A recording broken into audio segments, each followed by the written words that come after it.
Hello student, welcome to my channel SR with studies. So guys, आज के इस video में हिंदी साहित्य के ऑब्जेक्टिव से टॉप 30 ऑब्जेक्टिव के प्रश्न सेलेक्ट किए हैं जो कि आपके BA second year Mahadevi Varma ji के पार्ट से हैं। ठीक है। और गाइस, इस वीडियो में जितने भी प्रश्न है ना, सभी टॉप लेवल के हैं क्योंकि ये प्रश्न जो है आपके प्रीवियस ईयर में बार बार पूछे गए हैं। तो इस बार भी आपके बोर्ड पेपर में ये प्रश्न जरूर पूछे जाएंगे। ठीक है। अगर आप बोर्ड पेपर में 95% लाना चाहते हैं तो इस वीडियो को लास्ट तक जरूर देखें और चैनल पर नए हैं तो चैनल को सब्सक्राइब करें और बेल आइकन को जरूर ऑन करें क्योंकि मैं ऐसे बीए से रिलेटेड इस चैनल पर वीडियो डेली अपलोड करता रहता हूँ। ठीक है।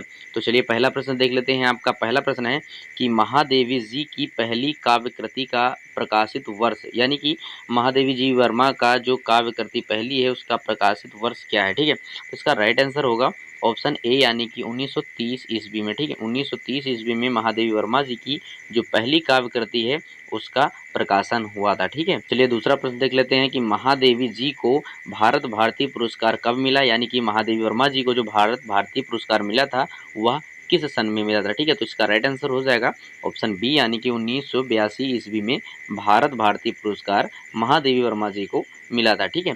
चलिए तीसरा प्रश्न देखते हैं कि महादेवी जी ने किस साहित्यिक सभा को स्थापित किया। तो इसका राइट आंसर होगा ऑप्शन बी, यानी कि साहित्य संसद को। ठीक है।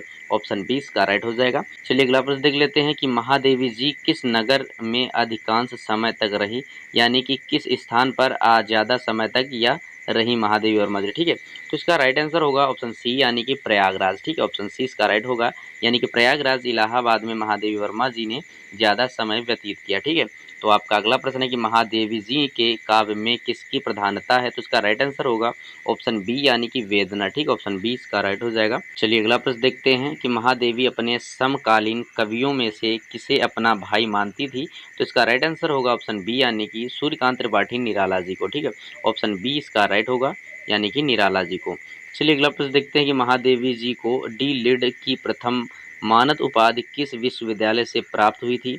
तो गाइस इसका राइट आंसर होगा ऑप्शन सी, यानी कि उज्जैन से। ठीक है। ऑप्शन सी इसका राइट हो जाएगा। चलिए अगला प्रश्न देखते हैं कि महादेवी जी को दोबारा डी लिड की मानद उपाधि सन 1980 में प्राप्त हुई। यह उपाधि किस विश्वविद्यालय से प्राप्त हुई थी। तो इसका राइट आंसर हो जाएगा ऑप्शन ए, यानी कि दिल्ली विश्वविद्यालय। ठीक है।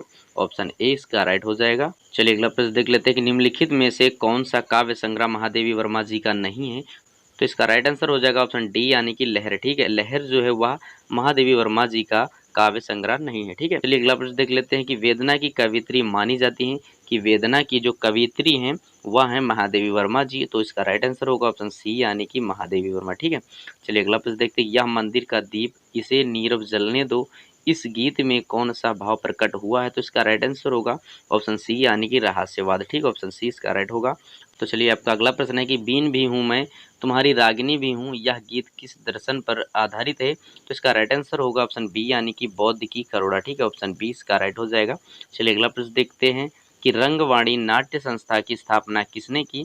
कि रंगवाणी नाट्य संस्था की स्थापना किसने की। तो इसका राइट आंसर होगा ऑप्शन डी, यानी कि महादेवी वर्मा जी ने की। ठीक है। ऑप्शन डी इसका राइट हो जाएगा। आपका अगला प्रश्न है कि विरह का जलजात जीवन नामक कविता किसकी है। तो इसका राइट आंसर हो जाएगा ऑप्शन ए, यानी कि महादेवी वर्मा जी का है। ठीक है। ऑप्शन ए इसका राइट होगा।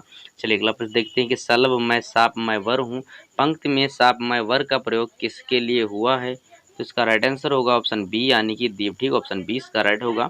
चलिए अगला प्रश्न देखते हैं कि फिर कहाँ पालूं तुझे मैं मृत्यु मंदिर हूँ, इस पंक्ति में कौन सा अलंकार है। तो इसका राइट आंसर हो जाएगा ऑप्शन बी, यानी कि रूपक अलंकार। ठीक है। तो ऑप्शन बी इसका राइट हो जाएगा, यानी कि रूपक अलंकार। ठीक है। चलिए अगला प्रश्न देख लेते हैं। आपका अगला प्रश्न है कि बीन भी हूँ मैं तुम्हारी रागिनी भी हूँ कविता महादेवी वर्मा के किस काव्य संग्रह में संग्रहित है। तो इसका राइट आंसर होगा ऑप्शन सी, यानी कि नीरजा। ठीक है। ये प्रश्न पहले भी पूछा है और फिर भी पूछ रहा है कि बीन भी हूँ मैं तुम्हारी रागिनी भी हूँ कविता के महादेवी वर्मा के किस काव्य संग्रह का है। तो इसका राइट आंसर है ऑप्शन सी, यानी कि नीरजा। ठीक है। ये आपके लिए मोस्ट इंपोर्टेंट प्रश्न है। चलिए अगला प्रश्न देख लेते हैं। आपका अगला प्रश्न है कि अधर भी हूँ और स्मित की चांदनी भी हूँ में स्मित का जो अर्थ है वह क्या है। तो इसका राइट आंसर होगा ऑप्शन डी, यानी कि मुस्कान। ठीक है। इसमें जो स्मित का अर्थ है वह है मुस्कान। ऑप्शन डी इसका राइट होगा। चलिए अगला प्रश्न देखते हैं कि महादेवी वर्मा की प्रथम रचना कौन सी है। महादेवी वर्मा जी की जो सबसे प्रथम यानी कि सबसे पहली जो रचना है वह कौन सी है। तो इसका राइट आंसर होगा ऑप्शन ए, यानी कि निहार। ठीक है। ऑप्शन ए इसका राइट हो जाएगा। ठीक है। चलिए अगला प्रश्न देखते हैं कि नीरजा शब्द का अर्थ क्या है, यानी कि नीरजा शब्द का जो अर्थ है वह क्या है। तो इसका राइट आंसर होगा ऑप्शन ए, यानी कि धूल रहित। ठीक है, तो ऑप्शन ए इसका राइट होगा, यानी कि नीरजा का जो शब्द अर्थ है वह है धूल रहित। ठीक है, आपका अगला प्रश्न है कि महादेवी वर्मा कवित्री हैं, तो इसका राइट आंसर होगा ऑप्शन सी, यानी कि विरहानुभूति की। ठीक है, यानी कि विरहानुभूति की कवित्री महादेवी वर्मा जी हैं। ठीक है, तो ऑप्शन सी इसका राइट होगा। चलिए अगला प्रश्न देखते हैं कि भारत सरकार ने महादेवी वर्मा को किस अलंकरण से सम्मानित किया है। तो इसका राइट आंसर होगा ऑप्शन सी, यानी कि पद्म विभूषण से अलंकृत किया है। ठीक है, ऑप्शन सी इसका राइट हो जाएगा।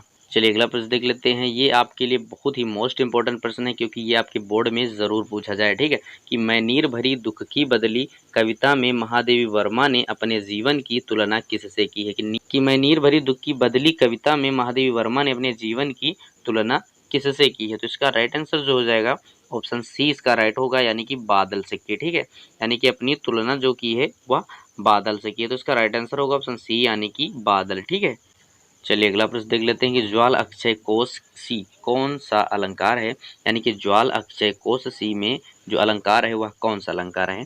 तो इसका राइट आंसर होगा आपका ऑप्शन डी। ठीक है, ऑप्शन डी इसका राइट होगा। आपका अगला प्रश्न है कि विरह का जलजात जीवन का आशय है, तो इसका राइट आंसर होगा ऑप्शन बी, यानी कि करुणा। ठीक है, ऑप्शन बी इसका आपका राइट हो जाएगा।